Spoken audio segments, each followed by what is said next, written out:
friends, today's NRI Summit program from Los Angeles brought to you commercial free by listeners like you. Your generous donations make possible for us to stay commercial free. This is a live show and our guest will be happy to answer any of your questions. If you have a question for the guest, please leave a message on the chat window on nrisummit.com/live. Thank you for your support. Good morning, listeners. We hardly have 2 months left for Indian national elections, Lok Sabha 2014. Now, we can get that news anytime soon, and the elections might be held in April and May.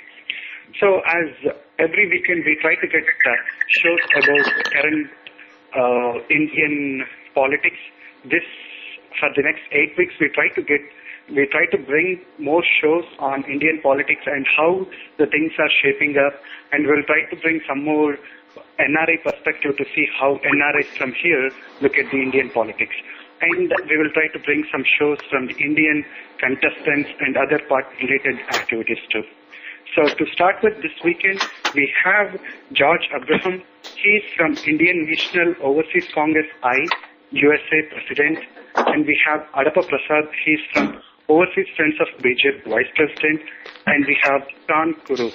He is from Aam Aadmi Party, and he is an ardent supporter of party, and he has been a blog writer in Economic Times. Welcome, George, Prasad, and Pran to NRI Summit Weekend Shows. Thank you for having you here. Thanks. Thank you. Thank you. So, my first question to George Abraham. So, George, Congress government, it has been ruling since 2004, and it's almost 10 years of a rule. And this is a really good enough time for any party or any government to shape country, right?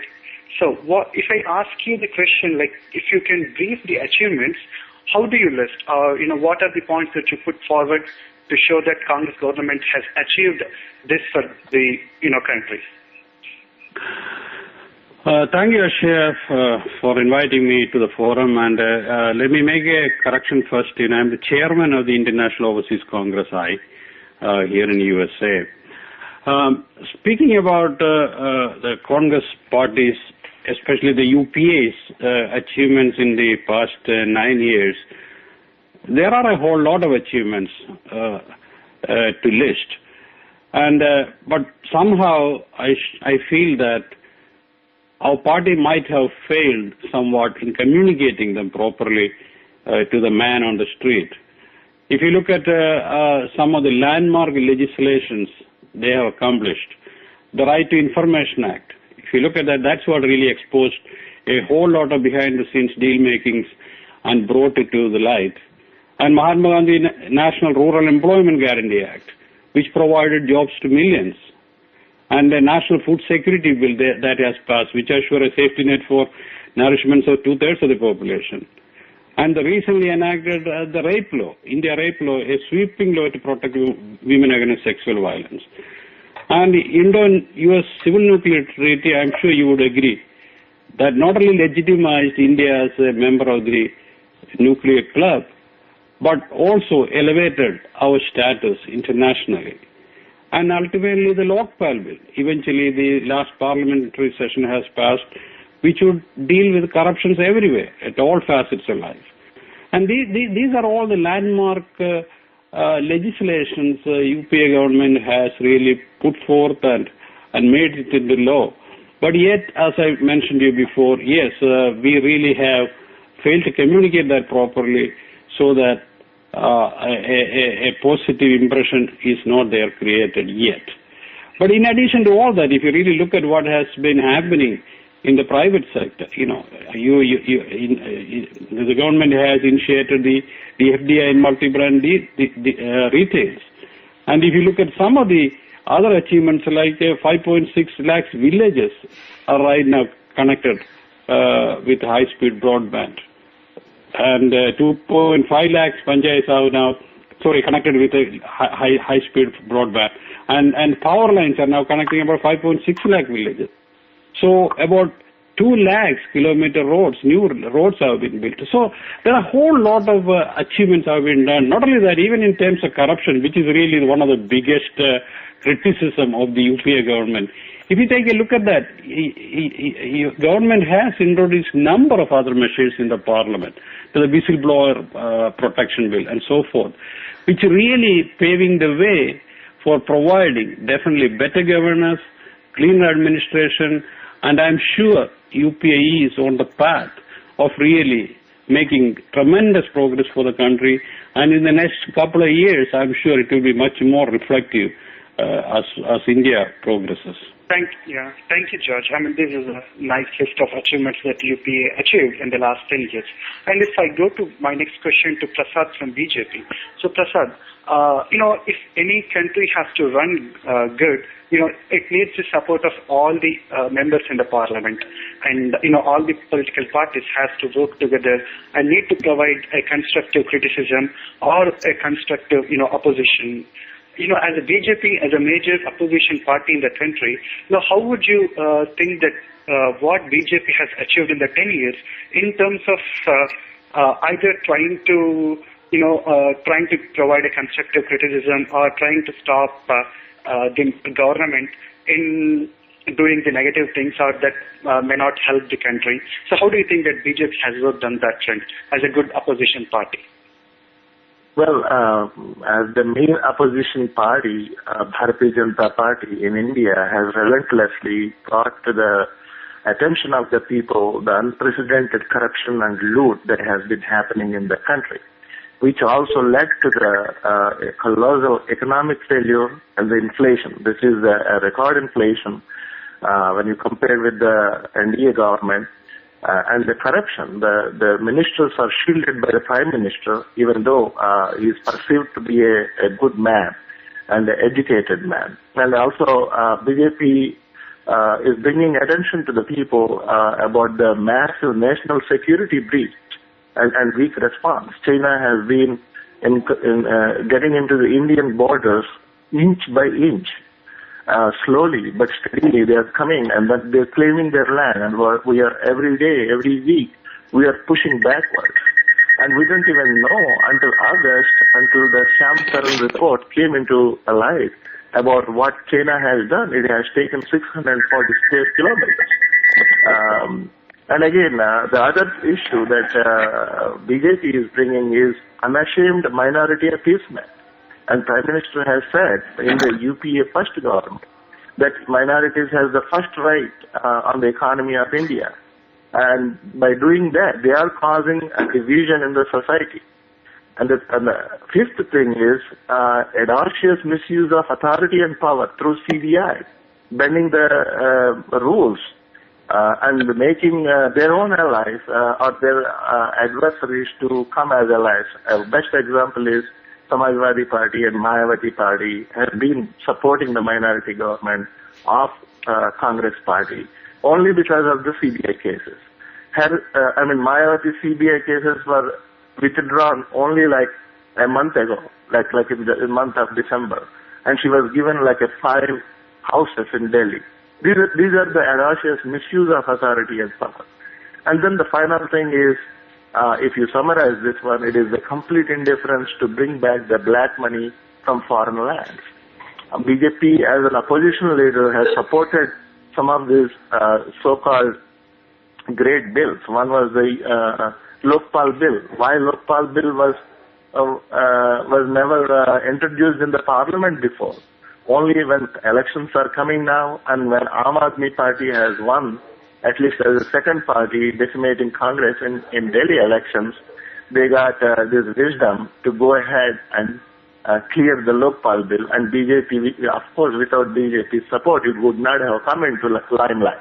So the credit of bringing Lokpal bill should belong to the entire parliament, just not the Congress party, because if that is the case, they should have brought it a long time ago.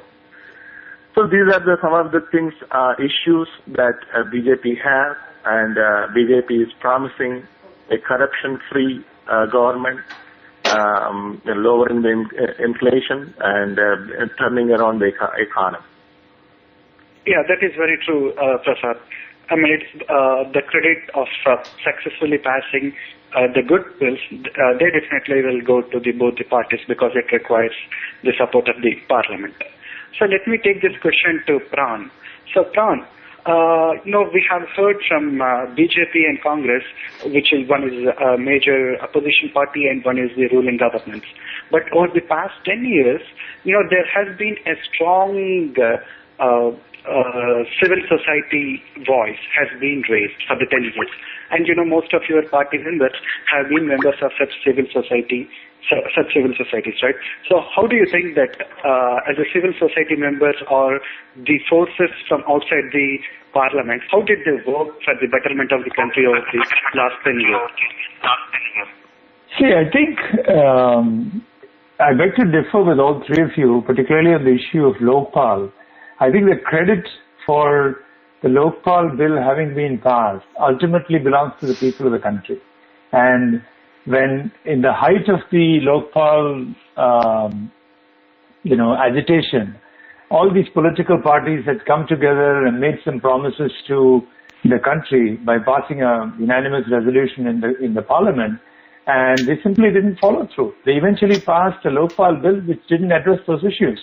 And it was a reactionary move after the resounding win of the Aam Aadmi party in Delhi.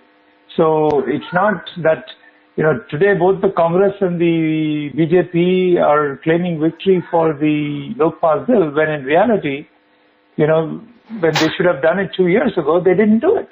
So I completely differ from all three of you on this issue that somehow these two political parties deserve credit for the Lokpal bill. Now, coming back to your question with regard to, the civil society movement in the last 10 years, it has clearly gained a lot of traction, and it begins with the RTI movement. I mean, the RTI bill was not, Congress didn't exactly pass that bill through the goodness of their heart. They had the civil society clamoring for it, and Arvind Kejriwal, who today heads the Aam Aadmi party, was instrumental in making that a reality. Of course, there were a number of others from the civil society, obviously, who participated in it as well. But clearly, the Congress party was forced to even, get the RTI pushed through, just like the Lokpal, except that in the case of the Lokpal, it was a lot worse. So, starting from the RTI movement all the way to where it is today, the civil society movement in India has been a very significant player, and because the civil society movement could not pass the Lokpal bill, that is why the Aam Aadmi party was born, and today you're seeing the results of that. And coming back to the point about corruption and the fact that BJP has been against corruption, if BJP was such a good opposition in Delhi, there wouldn't be an Aam Aadmi party today. They've completely failed in Delhi, and the electorate has shown that by the way they voted and put Aam Aadmi party in power in Delhi. So, those are some of the points I just wanted to make on whatever we have discussed so far, and your question with regard to what the civil society movement has done. Yeah, Pran, those are really good points. I mean, either it can be on RTA or it can be on Lokpal. So actually, then let me take this discussion back to George from Congress. So George, this has been a good point that was raised by Pran. When it comes to RTI, Central Information Commissioner, he asked political parties to come under the ambit of RTA, but which is, essentially Congress and BJP and all other major national parties are refusing to do so. Then how can a party or, how can any party can claim that, they are up for transparency and they have been promoting RTI? How do you respond to that? Well, first, let me answer, some of the points raised here. As you know, BJP is not as far clean as far as the governance in Karnataka is concerned. You know that Kannada has Adapa, the chief minister, was the first chief minister go to jail there. Even look at Gujarat, for example. Although they recently passed the Logayukta bill, they even curbing the powers of the governor and the chief justice of the Supreme Court there. So much for their transparency. Okay, and now there is also a myth somehow spread around that kind of Gujarat is kind of a model where there is no corruption. That's not. The truth is that But the question is more of about the RTI, like whether, like when even during the last interview, Rahul Gandhi was keep on claiming that Congress is a party which has brought RTI and is promoting the transparency. When we are demanding transparency in the governance, why cannot we demand transparency in the political parties? Because at the end of the day, these are the people who are issuing the whips and who are making the decisions on behalf of the government, right? So this is more on the RTA on political parties, whether do they still have a right to claim that those such parties will have as the pioneers of this RTA? Well, anyway, RTI was one of the initial acts really, which kind of opened the way really for an open governance or transparency. I'm sure it will eventually come to that, the political parties as well. But at this point in time, yeah, it is an issue which they're debating about. I think eventually, I'm sure there will be a conclusion as far as bringing the political parties under that as well. But in the meantime, UPA has done a whole lot of things which really not known to the public. For example, they introduced a number of bills in the parliament. There is a public procurement bill they introduced. There is a foreign bribery bill introduced in the parliament. There is a judicial accountability bill which was passed. And a prevention of money laundering amendment. So there are a series of bills which were either introduced in the parliament or passed in the law, in the last, under the UPA 1 and UPA 2.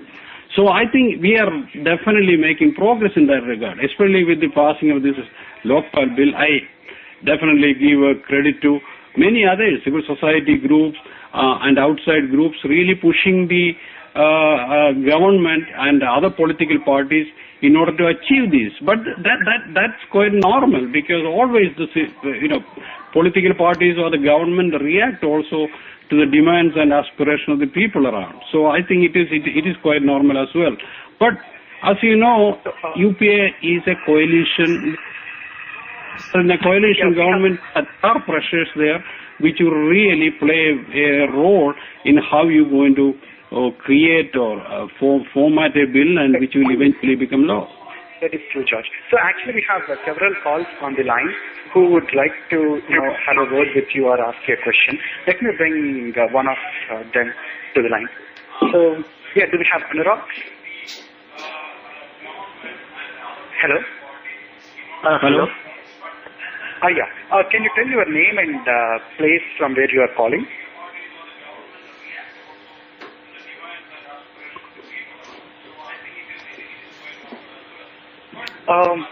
We cannot hear you. Are you there?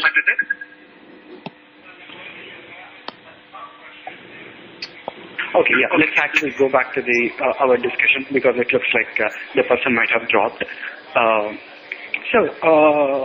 Actually, let me ask this question to Prasad from BJP.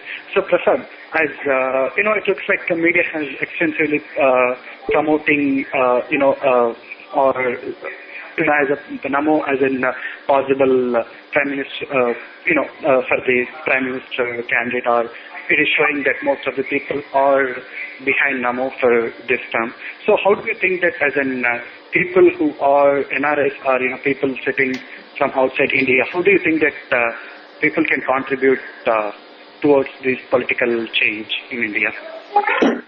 Well, the Indian diaspora, or you call NRIs, in the entire world, actually, they are very excited with the prospect of a visionary, dynamic, and a clean man like Narendra Modi becoming like a prime ministerial candidate of the largest principal opposition party, Bharatiya Janata Party. They're extremely excited, and you might have seen that in various fora and various articles and so on and so forth. And we are also, Indian diaspora is doing a very coordinated response to this. Many people are going to India. They're fanning out in different states, their own birthplaces, their own states. They're going to campaign for Narendra Modi. They're going to campaign why BJP should be given vote and why Narendra Modi should be elected as their prime minister. And also several, like BJP has done a lot of research, and we are highlighting the achievements of NDA government before UPA and the differences between the UPA and the NDA government in terms of governance, the economy, the security, and so on and so forth. We are also doing some of the activities that are going on in India, like Chai Pe Charcha. We are doing like in the communities, across from our ethnic communities like Telugu, Tamil, Gujarati, of course, Maharashtra, Punjab, and almost all ethnic communities here in the United States. And again, you are not giving us a response time. First of all, I want to take just a few seconds to respond to Mr. Pran's allegation that BJP was decimated. He has to remember BJP is the single largest party in Delhi, just 3 seats short of the majority. If they have decimated Congress. And they abused Congress. They talked about corruption during the election, but still shamelessly took the support of Congress. And then again, they are abusing the Congress. I mean, this kind of anarchy that is established by Mr. Kejriwal. Now he is talking against the BJP, as BJP has been in the power for the last 10 years. He's not even talking about anything, any misdoings of the Congress. So people can see through that. That's what I can say from the point of BJP. So, Pran, do you want to respond to that? Yeah, I think, BJP has been in the opposition just like they've been in India as an opposition in the Lok Sabha. They've been in opposition in Delhi as well. And in reality, if the Aam Aadmi Party was not around, they should have ideally swept the election. And until the Aam Aadmi Party stepped up its game and said, there's been corruption at the MCD level where BJP has been in power, and there has been corruption at the Congress level, at the state. That is why Aam Aadmi Party's message was a success, and they were able to eventually win as many as 28 seats. So the idea that somehow BJP has been a worthwhile opposition in Delhi is not true at all, because when all the CWG scam and other scams that were happening in Delhi, BJP simply wasn't doing enough. It was the Aam Aadmi Party that highlighted all forms of corruption that was happening in Delhi. So this response should be given to Mr. George Abraham as well. What would he say about Delhi's corruption and Aam Aadmi's reaction? The corruption has been the long-standing discussion for all these years. Probably, we might. I'll let George to respond to this, but after that, we should actually get into programs and other issues too. Yeah, George, go ahead. Corruption is endemic to the Indian society. It is all across. You see that it really transcends, region, states, governors, even at a village level. So I think we definitely have to tackle it. I think the Lokpal bill and all the other bills which are passed into law eventually will have an impact on that. I would also believe that one of the reasons we've been unable to curb it is because of this indefinite delay in adjudicating these cases. Because what happens is that any of these people, who amasses wealth, were capable of really running these cases for decades and eventually outlasting any prosecutorial efforts. So I think these Lokpal bill, if it really can be truly implemented with a fast-track court procedures, I think it will start tackling the corruptions in India. I think Congress really right now, the UPA government has laid the foundation for that. I think we should really look forward, especially taking advantage of the RTI and getting the civil society and the citizens involved in bringing out this corruption so that eventually we can eradicate it. I think I'm discounting the fact that Aam Aadmi definitely send a message to the people. I think Congress definitely will have to some of those lessons and move forward as well. But at the same time, if you look at Aam Aadmi today, look at that, the chaos they are already in. It looks like they are very good at agitation, but when it comes to governance, they have just found out, it's really a matter of experience and knowledge, and I think they are really lacking that. So we really have to see Aam Aadmi is whether a temporary phenomena or it has legs. Okay, it only time will tell. But at this point in time, I think the UPA government is really going forward with at least in the next few months will make an effort, especially the Congress party, will make an effort to educate the public what it has been done and how it's really going to transform India in the years to come. Yeah, thanks, George, for that response. Actually, before taking this discussion among our debaters, let me bring in a couple of people from the live listeners who are listening to our show, and if they have anything to say or ask. Do we have anyone on the show? Chikan, can you connect to someone? Yeah, actually, this is Anurag from Omaha, Lincoln area. I've been supporting Aam Aadmi Party for quite a while. Hey, Anurag, how are you? So, go ahead, Anurag. And the question that I'll have from BJP and Congress is, you have been ruling the country for last 64 hours, for might be for 50 years for one party and different, but still the people are dying from hunger. We cannot figure out whatever schemes Congress has put in last 10 years or 15 years. Everything seems to be just on papers. No, people are still dying. So it seems though the benefit of those schemes have not reached to the people who really deserve them. It's mainly on the papers. Crores have been spent, but most of the time, as in 1984, Rajiv Gandhi himself accepted only 15% reaches to the mass. Is there any improvement that Congress has done in the past or not? What Aam Aadmi Party is doing is they're trying to reach to the lowest to the people, those who sleep on the roads. They're trying to bring their living standard to a common man at least. So, what you would like to say? What Congress has done to uplift those kind of people? So, Judge, you want to respond to that, to Anurag? As far as the government has passed a food security bill, which really deals with really malnourishment. Actually, what I'm asking is, does it really reach us to the people? It does not. That's what I'm saying. No, I mean as a matter of fact, the expenses for the social service sector has increased significantly. Under the UPA. Now it's about 31,000 crores. I understand.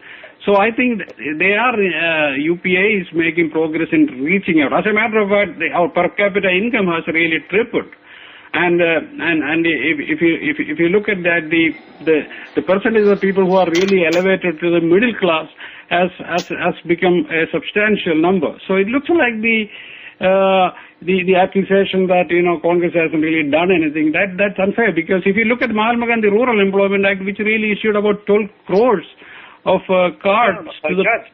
So Anurag question was more on the lines of not releasing it from the center, but it is more on the lines of how much of that money that is released by central government or state government is actually reaching the people. As he quoted, he said 85% of the money will be gone in the hands of the middleman. That's what is officially stated by Rajiv Gandhi in 1984.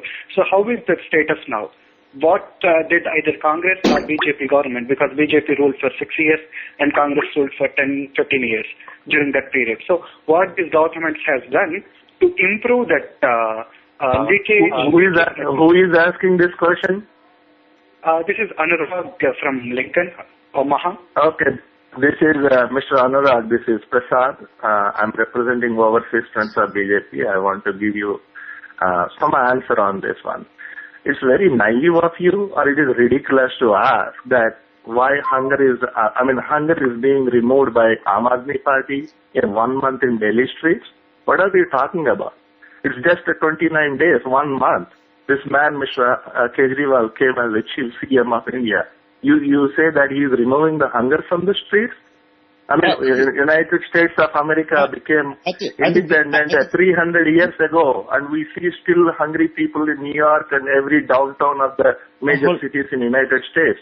And you're asking about BJP. BJP ruled only for 6 years, and within 6 years there was a stable prices, and people were very happy during that time. And if at all, there is 60 years of Congress rule, and that's what the question should be asked. But at the same time, you cannot claim from a 1 month old party It is removing the hunger from the street of Delhi. I'm not saying that, sir. I'm not saying that. You're twisting the question entirely. I'm not saying that. If you want to look at, I'm not saying that, and nothing can be removed in 1 month. Okay, we all know that. Okay, I'm talking about the 60 years rule of Congress and a few years of BJP also, and in some states BJP has ruled for longer time too. I'm not asking for removing the hunger. I'm asking why we could not make, still is it like a 15% of the money that reaches to the end people? What Congress or other parties have done? If you think about Rajasthan or even Karnataka or Madhya Pradesh, people are still dying of hunger. People are dying in lack of medical facilities. These are the basic necessities.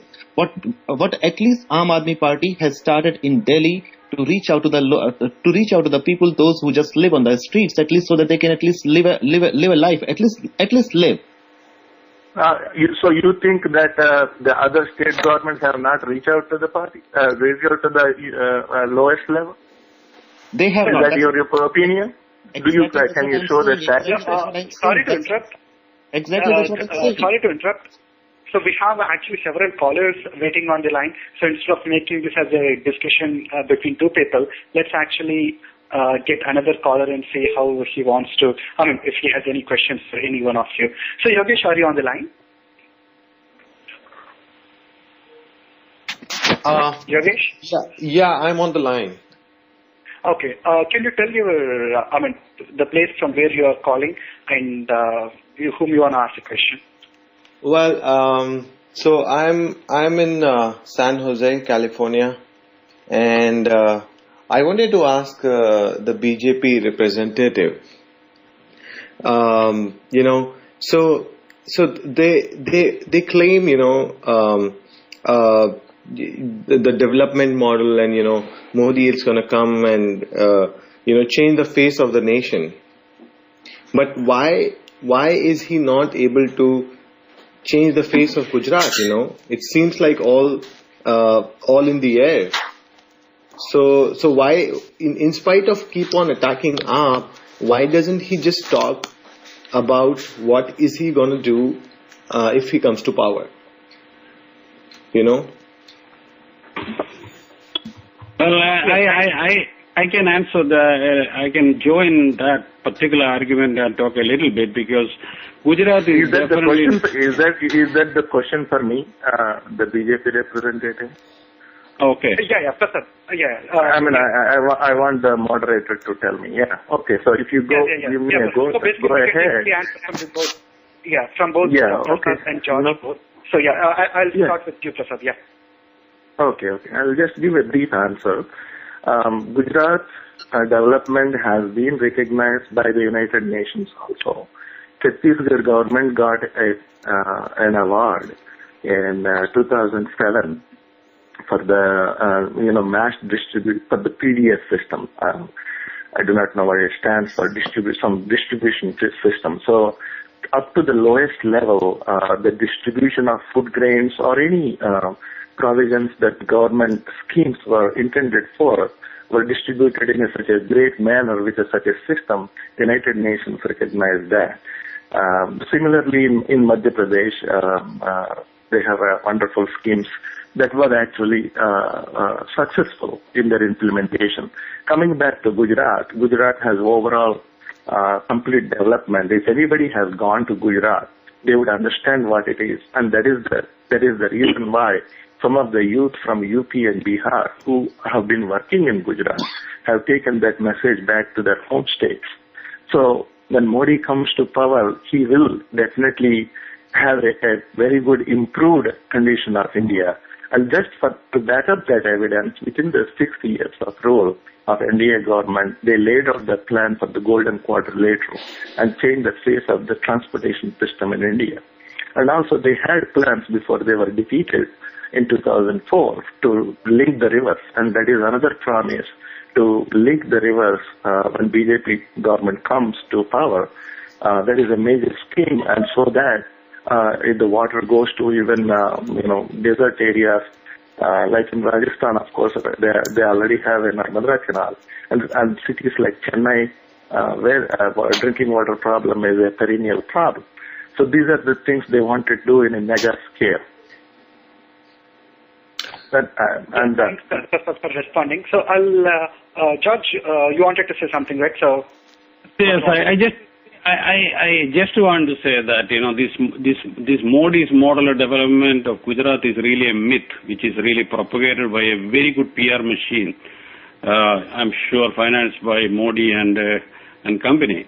And I'm sure some of the NRIs are subscribing to that as well because they would like to see Modi as the Prime Minister and they continue to support it. But if you really look at the facts, you could see that even recently the governor, Mr. Rajan, the current governor of the Reserve Bank, came out with a study, a developed index for the states. And Gujarat is among the 12th. Goa and Kerala and Tamil Nadu are ahead of Gujarat in terms of his own in that particular report. That report really takes into account a number of components. It takes into account the per capita income, consumption expenditure, education, health, household amenities, poverty rate, female literacy. They take all this into account and came up with that particular index. So that really should open eyes of a whole lot of people. In addition to that, children in Gujarat, about half of state children under the age of 5 known to be suffering from malnutrition. 70% are said to be anemic.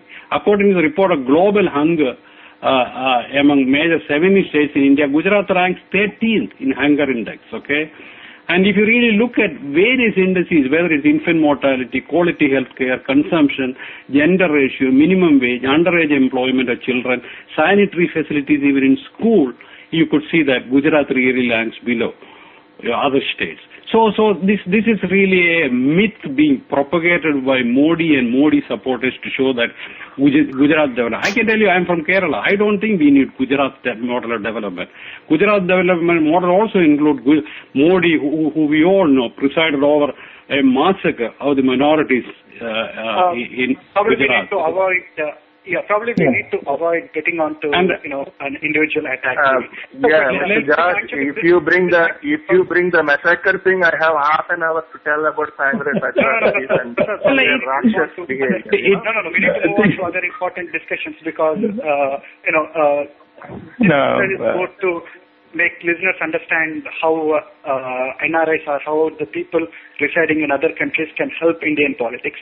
So let me move on to the other quick question because just definitely, looking at the discussion, this could be a good question, which is how as a people sitting outside of the country, be it in Europe or be it in US, and we are not physically experiencing the problems that are facing by the Indians. The people who are in India, they are actually regularly facing the problem of corruption or bad road or electricity issues or, whatnot. There are several issues.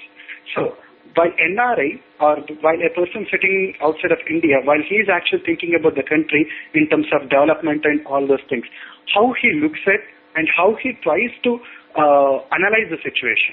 What are the parameters that what are the parameters required to analyze the situation, either of development or the real ground thing that is happening in India? So, Tom, do you want to respond to it? No, I'm not sure I understand the question. Can you repeat that again? Okay. NRIs, how they look at issues? Exactly. How NRIs should analyze the issues in India because we are not really facing them, right? The day-to-day issues. Right. So how they try to associate with themselves with the Indian current situation, that's A. And 2 is how they try to assess the development because they are not the physical recipients of it. Right. I think NRIs in general are removed from everyday living in India. So you have to discount some of the, conclusions that NRIs come to and take that with a pinch of salt because the reality is very different from, what the media reports very often. And it's not the case that, what you read in the media is essentially right because we know that there are cases where reports are planted in the media and there is cases where, the truth is often not visible. And we have seen that over and over again over the years. So NRIs often tend to have a skewed view of things. And I also want to, tie this into an earlier point that was being discussed about the two parties and how they approach this. I think the big difference over the years between the Congress and the BJP, which was there before, was Congress was primarily a party which was driven, and the very ethos of the party begins with the Gandhi family. And one thing that appealed to a number of people about the BJP was that there wasn't this kind of personality cult that was there in the party. And now with Mr. Modi having being elevated as the prime ministerial candidate, that has started to change, and it's become another, personality cult-based party. And unfortunately, I think for the BJP, my personal view is that the days of a pan-Indian leader are over, and it's not, the earlier question about whether Gujarat is for real or is it a myth. Irrespective of that, even if I were to give credit to Gujarat and say that Mr. Modi has transformed Gujarat, I don't think you can sell that idea to other parts of the country where people have no context.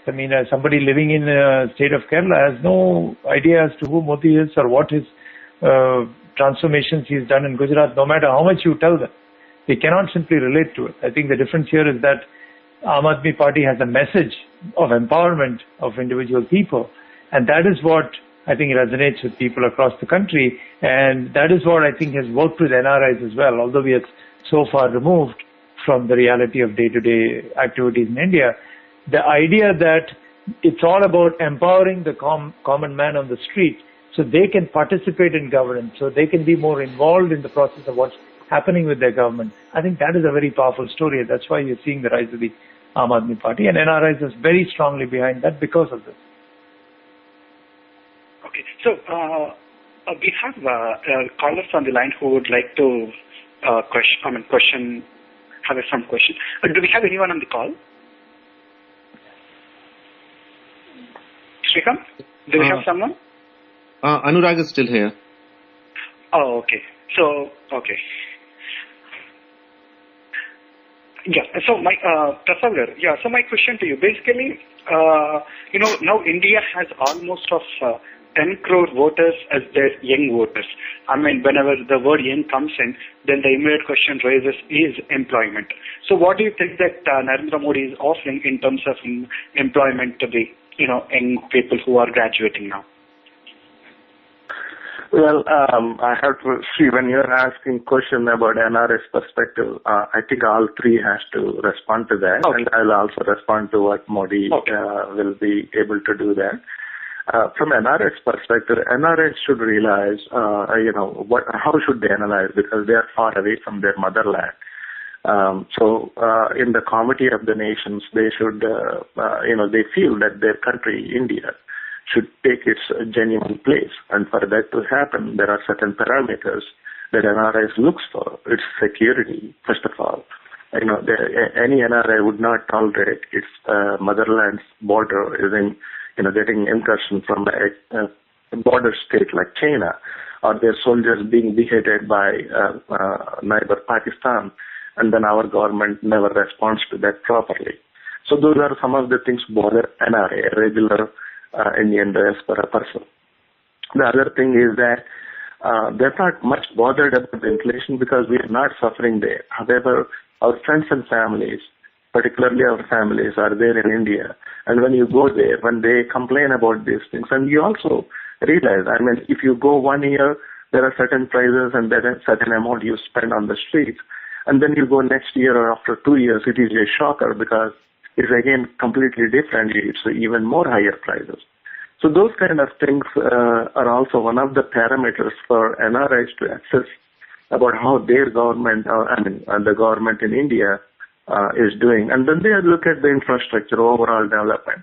Like you're sitting in a car, you're in a Gujarat, or you're in Kerala, or you are in Andhra Pradesh. They see the landscape, how it changed. So some of these things are the parameters for NRIs to analyze the performance of their government and how their country is moving forward. So because of that, their emotions, their opinions are formed. Coming back to Modi, how he generates employment, he has shown that in India by making a government-private partnership and increase the manufacturing sector. That is very, very important.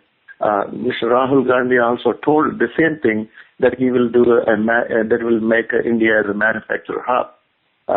during the conversation with Arnab Goswami.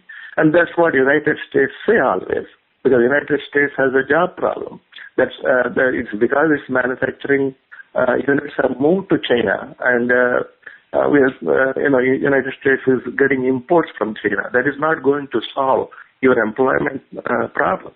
You can consume, but you cannot be a manufacturer.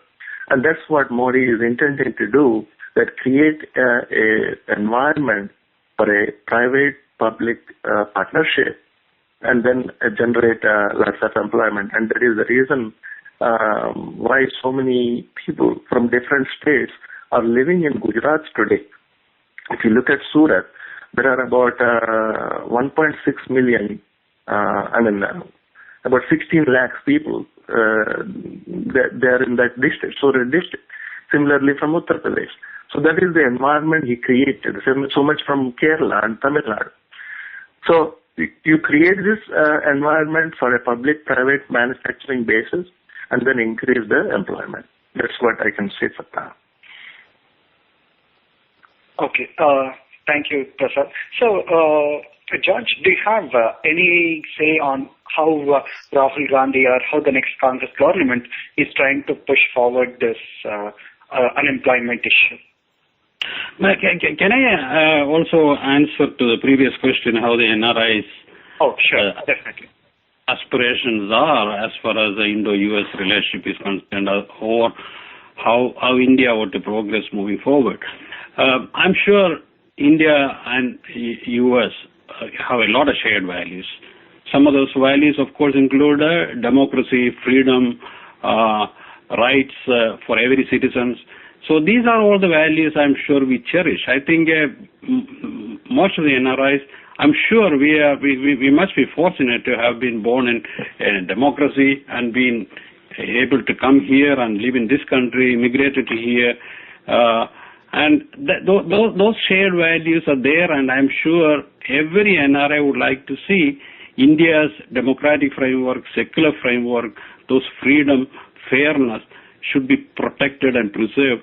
Not only that, it should be promoted. So I think that should be the number one goal of every NRI. Second is that, of course, we really want to see these two countries, especially the NRIs who live in the United States, would like to see both of these countries come together, closer, in strategic alliance, because there is a whole lot in common that we can also leverage in terms of protecting our own interest, promoting our own interest at a global level. I think when we talk about the shared values, I also want to say there are a segment of NRIs have a two different point of view. When it comes to India, they really feel that minority appeasement. Do they say the same thing here in the United States? Here, we of course as Indians, go to the federal government, state government, and take advantage of those minority contracts. Is that minority appeasement? So it looks like, we do have, some of the people really have a split view when it comes to how you apply certain values and principles, either, in India or here in the US. Okay, going to touch upon Gujarat, I have visited Gujarat, okay, and especially I have visited Gujarat right after the riots. What I have witnessed there is kind of a separate development. I have seen ghettos there, especially many of the villages I have visited, of course, after the riots, they were destroyed.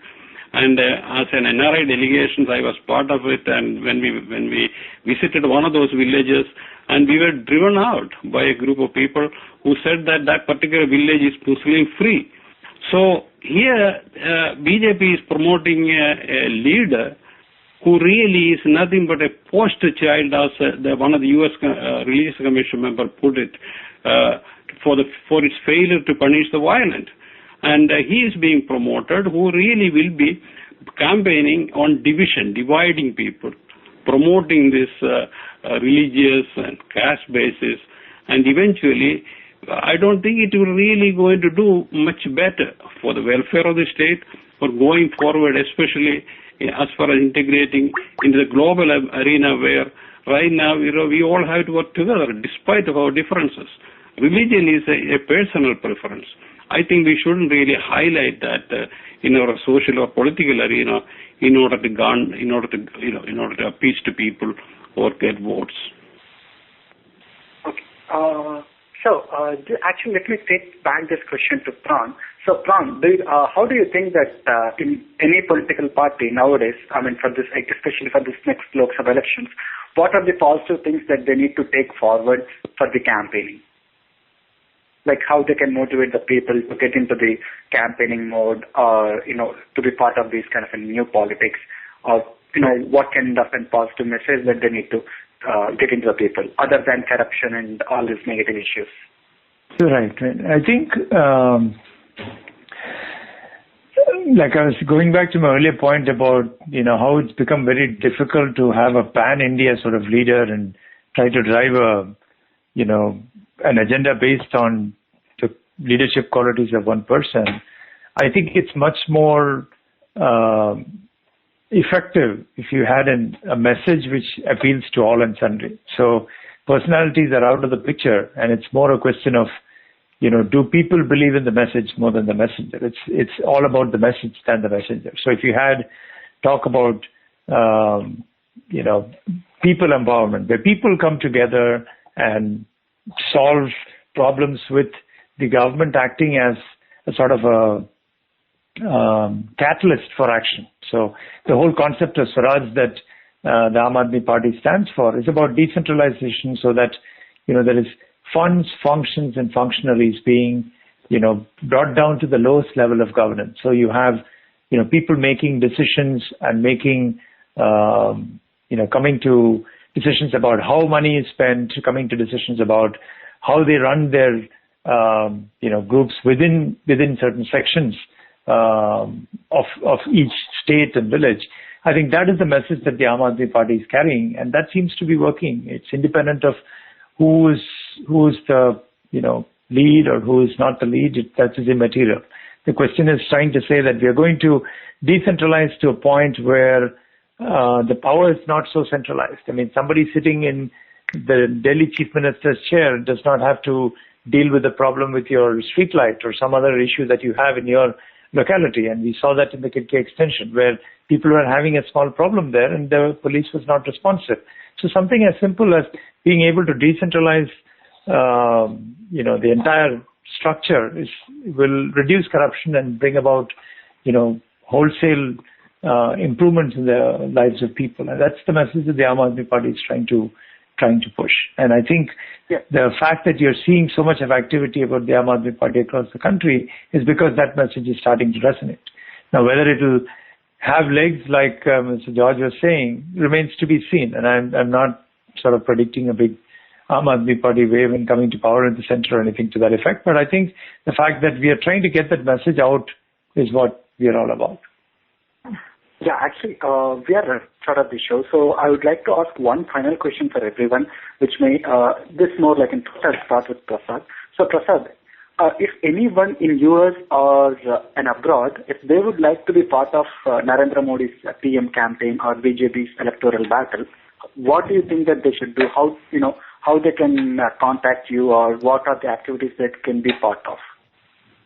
That is, it's on our website, www.ofbjp.org, and then we also have ofbjp272.com, and then India272.com. So if anybody wants to become, volunteer or pledge or support Bharatiya Janata Party, they can go to these websites. Any other? Huh? In particular, are you looking for any kind of special support or special requirement for volunteers? I mean, what are the areas that BJP is mostly looking for? I mean, if they have to come forward. Well, I mean, from particularly NRIs, those who have vote, if they are interested, they can go to their places and vote for their party, whatever the party they like. But if they are here and they want to affect some changes, help any party they would like to.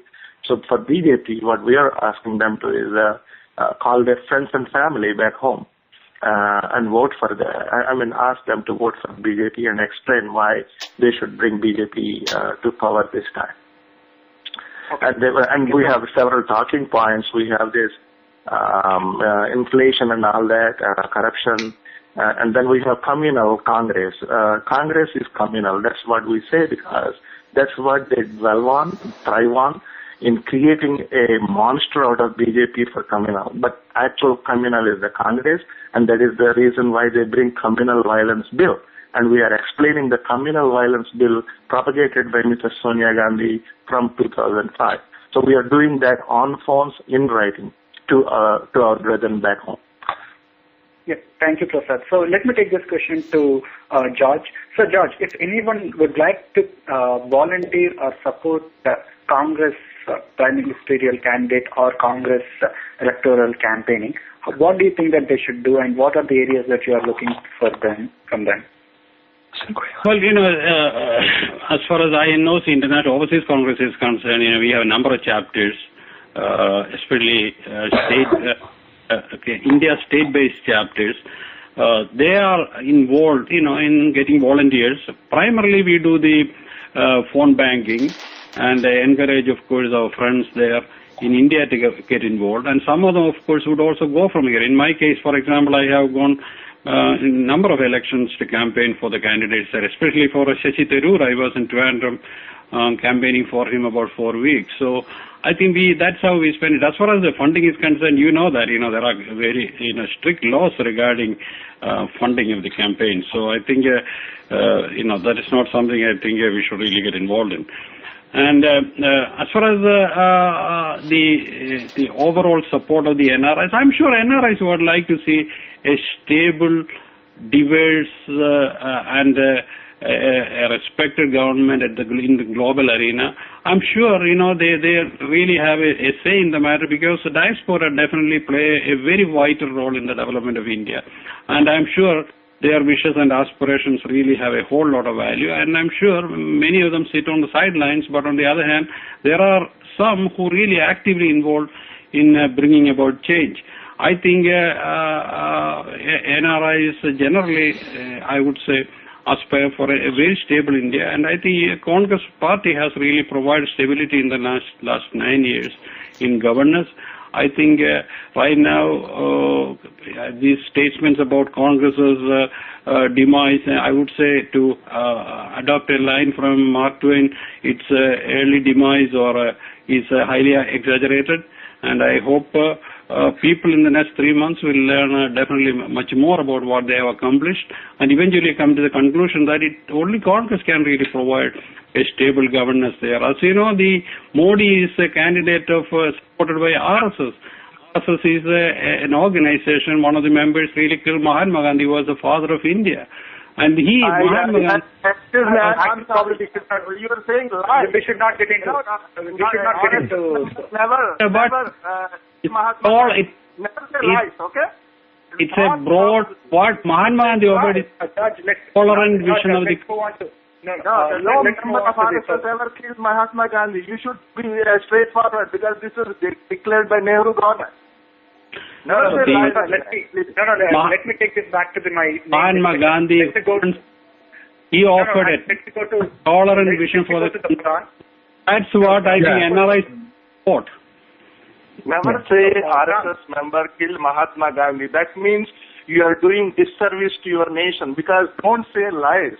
When you are an Prasad, let's lie. Prasad and George, let me move on to the next final question to Pran, because I need to end the debate and discussion. So Pran, how do you think that NRS can support Aam Aadmi Party? What are the key areas that you are looking for them for their support, and where they can contact you? Yeah, I think you just go to the nri.amadmiparty.org, and there is a volunteer form there. You can sign up to become a volunteer, and it's got all the various options where you can, you can give your professional experience, and based on that, you'll be assigned volunteer tasks. So it's pretty straightforward. It's nri.amadmiparty.org. Thanks, Pran.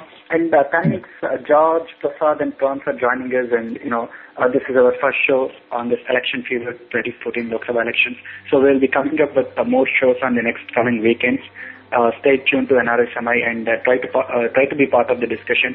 And if you would like to be part of the discussion, you can call our studio and you can ask the question directly to the people who are in the debate.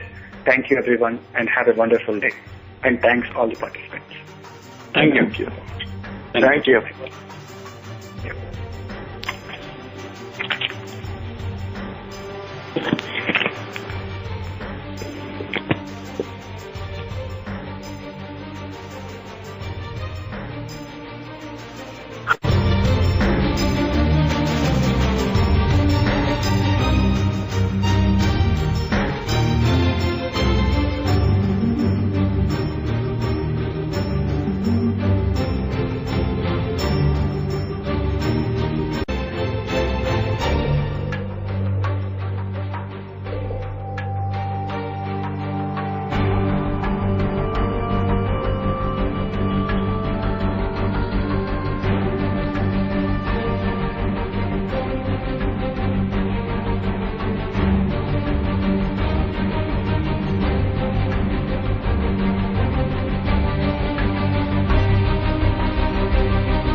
Friends, if you liked today's show, please go to youtube.com/NRI Samay and click on the subscribe button. You will get notified every time we publish a new show. And you can also like us on our social media sites like Facebook, Twitter, and Google+.